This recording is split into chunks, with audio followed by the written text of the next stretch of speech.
Voilà, alors dans cette vidéo, on va faire une démonstration d'un pipeline de livraison en continu qui a été construit pour un projet particulier. Donc le nom du projet c'est GameDoc. C'est une plateforme de gamification qui est actuellement en développement. Donc le but c'est de montrer comment on a utilisé Docker de différentes manières pour construire le logiciel et ensuite pour l'exécuter. Donc je vais commencer par une démonstration, lancer le setup, et puis après je vais revenir sur le contenu du système. Ce que vous avez ici, c'est l'arborescence du système de fichiers. Je suis actuellement à la racine, et puis on va faire quelques manipulations avec Docker. Donc on va faire un premier test, je vais faire un Docker PS, et on voit que pour le moment, on n'a aucun container qui tourne. On va voir aussi que si j'essaye d'accéder à cette adresse IP, ben pour le moment on n'a encore rien du tout. Ce qu'on va faire, c'est la première chose qu'on va faire, c'est qu'on va démarrer un container qui contient Jenkins qu'on va ensuite utiliser pour pouvoir builder notre système. Donc pour pouvoir faire ça, je vais venir dans ce dossier Docker Topologies et venir dans le sous-dossier qui s'appelle topology-cd pour Continuous Delivery Pipeline. Alors pourquoi j'ai appelé ça Docker Topologies? C'est parce qu'on utilise un outil qui s'appelle Docker Compose qu'on peut utiliser pour définir finalement un ensemble de containers Docker qui travaillent ensemble. Typiquement, vous avez une application écrite en Java qui utilise une base de données MySQL. Vous allez définir deux containers et il va y avoir une relation entre ces deux. Et ces deux containers vont toujours être exécutés ensemble. C'est une des choses que Docker Compose permet de faire. Donc c'est assez facile à utiliser. Vous avez un fichier dockercompose.yaml qui est défini et qui décrit le layout. Alors dans cette première topologie qui est mon pipeline, j'ai uniquement un service qui est Jenkins. On voit qu'on peut avoir une référence vers la définition de l'image en question. On peut configurer les ports, définir les volumes. Dans ce cas-ci, je ne persiste aucune donnée. C'est fait exprès, c'est pour toujours repartir dans un état stable, mais si on décommande ces lignes, on pourrait monter un volume et puis avoir une persistance des données. Alors, quand je suis dans un dossier comme ça, je peux utiliser la commande Docker Compose et puis faire un Docker Compose up. Et à ce moment-là, Docker Compose va lire le fichier YAML, va regarder quelles sont les images qui doivent être instanciées et démarrer les containers. Et on voit que ici, j'ai un container Jenkins qui démarre. On voit qu'il installe des plugins, donc ça a l'air de se passer pas trop mal. Donc juste pour bien comprendre, ici je définis ma topologie. Ma topologie peut utiliser une ou plusieurs images. Celle-ci, elle utilise une seule image et l'image, elle est définie ici. D'accord? Donc ici, vous avez un Dockerfile et puis vous avez un ensemble de fichiers qui sont liés. Cette image, elle s'appuie bien sûr sur l'image officielle Jenkins, mais elle a été customisée pour pouvoir installer un ensemble de plugins par défaut, pour avoir déjà un job Jenkins préconfiguré, et puis pour avoir quelques scripts à disposition pour faire le setup de base de Jenkins. Donc ça, on pourra peut-être aller regarder après qu'est-ce qu'on a dedans. Donc là, si je regarde mon log, on a l'impression que Jenkins a démarré. Si je refais un Docker PS, ben on voit que maintenant j'ai bien un container qui tourne. Ce qui est intéressant, c'est que si on regarde le nom du container, quand on utilise Docker Compose, on voit qu'il va préfixer par défaut le nom du container avec le nom de la topologie, ce qui est assez pratique. Vous verrez tout à l'heure quand on va avoir deux topologies en exécution, ça va être assez pratique. Alors là, j'ai mon Jenkins qui devrait tourner. Si je recharge ma page, effectivement, on voit que Jenkins fonctionne. On voit qu'il y a un job qui est préconfiguré. Et puis, si je vais dans Manage Jenkins, et puis que je regarde les plugins et que on regarde ce qui a été installé et que je fais une recherche sur Pipeline, ben on voit que le Pipeline plugin, il a été installé. Si vous vous souvenez, c'est pas le cas avant la version 2.0 de Jenkins, mais c'est quelque chose que j'ai fait dans mon image customisée. Alors, si je viens sur ce job, qui est le pipeline de construction et de validation de GameDoc, pour le moment, il n'y a rien du tout. On vient de créer le container, il n'y a aucune donnée, donc on n'a pas encore d'historique. Alors, ce que je peux faire, c'est builder avec les paramètres, et puis ça, c'est une étape que j'ai pas encore complètement optimisée.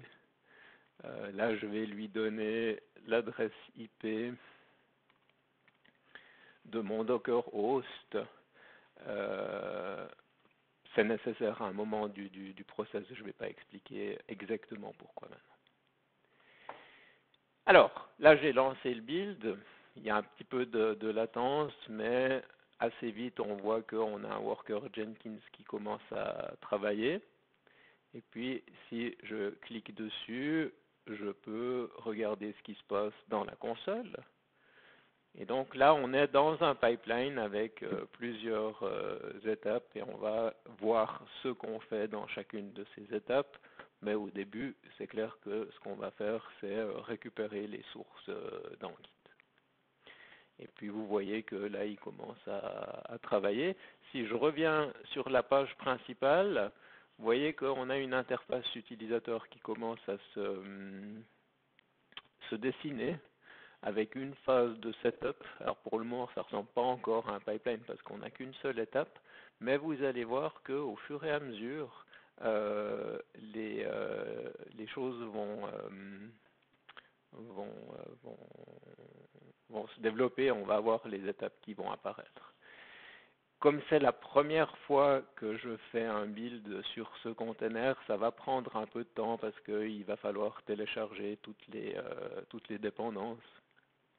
Donc, on va le laisser travailler. Et puis, pendant qu'il travaille, on va dire quelques mots sur l'application qu'on construit. Donc, si je vais dans le dossier source ici, vous reconnaissez peut-être l'architecture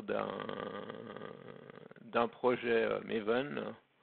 On voit qu'on a notre fichier pom.xml qui est ici. Donc, qu'est-ce que GameDoc? GameDoc, c'est une plateforme de gamification. Donc, c'est essentiellement un moteur écrit en Java. On utilise le framework Spring Boot pour faciliter l'écriture de ce moteur.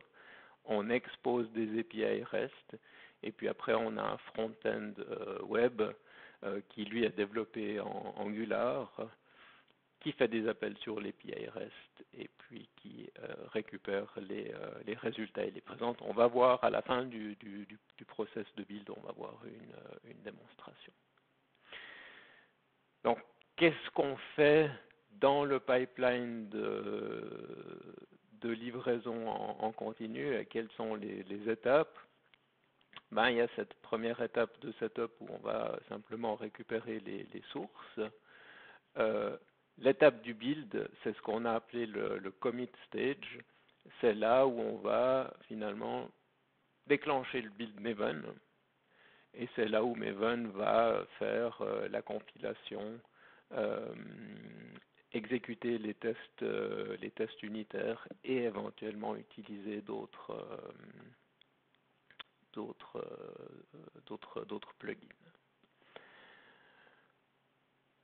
Quand on aura terminé cette phase, on aura donc produit un exécutable Java, un fichier jar. Vous voyez, on aura produit cet exécutable ici. Maintenant, ça, c'est une partie de notre pipeline, mais ce qu'on a envie de faire, c'est vraiment de pouvoir le tester. Donc, ce qu'on a envie, c'est de pouvoir l'exécuter et puis après de pouvoir faire des appels REST dessus pour pouvoir valider qu'il fonctionne correctement. Donc, ce qu'on va faire dans notre pipeline, on va construire, à chaque fois qu'on fait un build, on va reconstruire une image Docker, et cette image Docker, elle va, si vous voulez, wrapper le fichier jar. Donc, cette image ici, elle étant une image Java, et elle est capable d'exécuter un jar. Donc, vous voyez qu'ici, on a le Fire Up Docker. Dans cette étape, j'ai produit mon jar, donc Maven a produit le jar, et puis maintenant, ce que je suis en train de faire ici, c'est déployer une nouvelle topologie. Et ça, c'est ce qu'on a dans ce que j'ai appelé topologie runtime, où on a de nouveau un fichier YAML. Et puis, ce fichier YAML, il est un peu plus intéressant que celui qu'on a vu avant parce qu'on voit qu'on a un premier service qui s'appelle GameDoc, mais on a aussi un service Redis, on a aussi un service Elasticsearch et on a aussi un service Kibana. Et donc, quand on va démarrer avec Docker Compose cette topologie, on va avoir tous ces containers qui sont lancés. C'est ce qui s'est passé dans cette étape. Donc si maintenant je reviens dans mon terminal et que je fais un Docker PS, on voit que j'ai toujours mon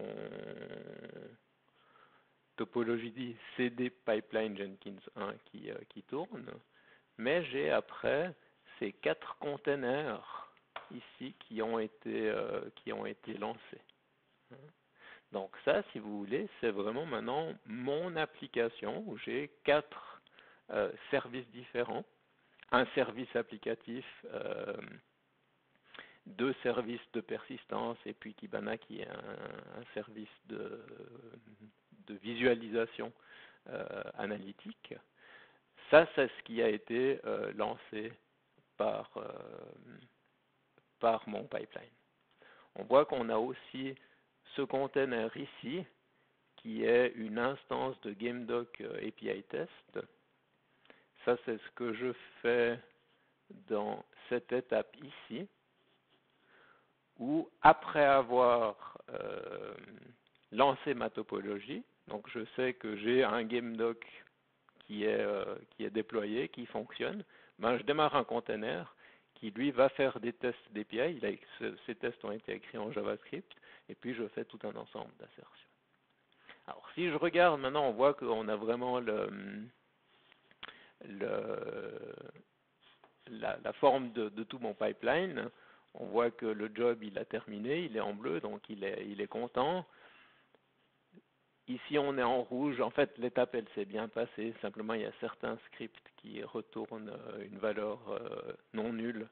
Et ça a changé dans une des dernières versions du pipeline plugin. Donc, ça a l'air d'être failed, mais c'est tout à fait correct. Et on voit qu'il a pu continuer derrière.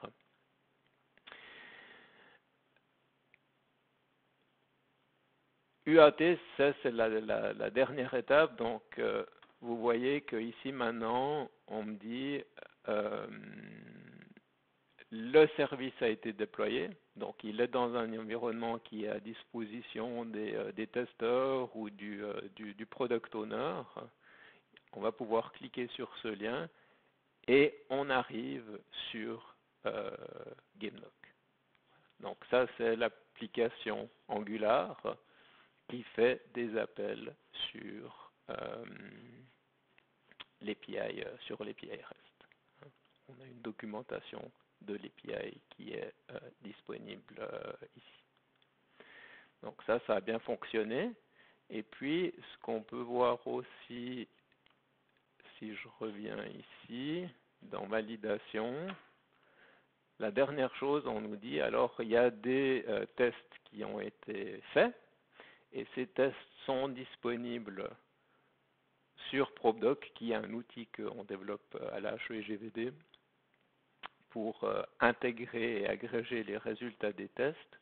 Vous voyez qu'il y a différents rapports de tests. Ça, c'est ceux que je viens de lancer. On peut regarder celui-ci. On voit que pour valider GameDoc, on a exécuté 207, si je me souviens bien, tests d'intégration et on a le résultat de tous ces tests qui sont ici. Donc tout est en vert, ce qui fait que notre pipeline a pu progresser. Voilà. Donc là, vous avez vu une démonstration du pipeline en activité. On va effacer, on va refaire un Docker PS et on voit qu'à la fin, je vais avoir toujours mon runtime, ma topologie runtime qui est active. J'ai toujours mon build d'intégration qui est continu, qui est actif. Et puis par contre, ce container temporaire qu'on avait vu avant qui exécutait les tests, lui, il est vraiment juste créé pendant la durée d'exécution des tests. Et puis après, il meurt. Donc là, on voit qu'il y a les différentes étapes qui ont été faites. Si je refaisais le test, on verrait que cette étape ici, elle serait beaucoup plus rapide parce qu'on a déjà les dépendances Maven qui seraient disponibles. Donc cette étape ici prendrait moins de temps. Le setup aussi, puisque on ne devrait pas récupérer toutes les valeurs Git. Voilà, alors je vais m'arrêter ici pour cette vidéo et puis on regardera après plus en détail certaines parties du pipeline.